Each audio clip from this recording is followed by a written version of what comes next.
जो gap New Zealand ने पहले रख दी था 46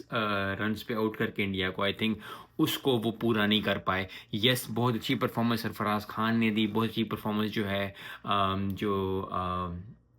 और भी प्लेयर्स ने दी, लेकिन at the end of the day performance देनी, ऋषभ पंत ने बड़ी अच्छी परफॉर्मेंस दी और भी बहुत प्लेयर्स ने अच्छी परफॉर्मेंस दी, लेकिन बॉलिंग जो थी इंडिया की, आई थिंक उसने थोड़ा सा निराश किया, क्योंकि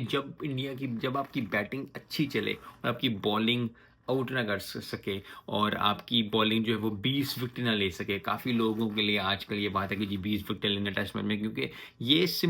एक बहुत सिंपल बात है, लेकिन ये बात आपको पल्ले बांध लेनी चाहिए कि अगर आप टेस्ट मैच में 20 विकेट नहीं लोगे तो आप गेम नहीं जी सकते। You have to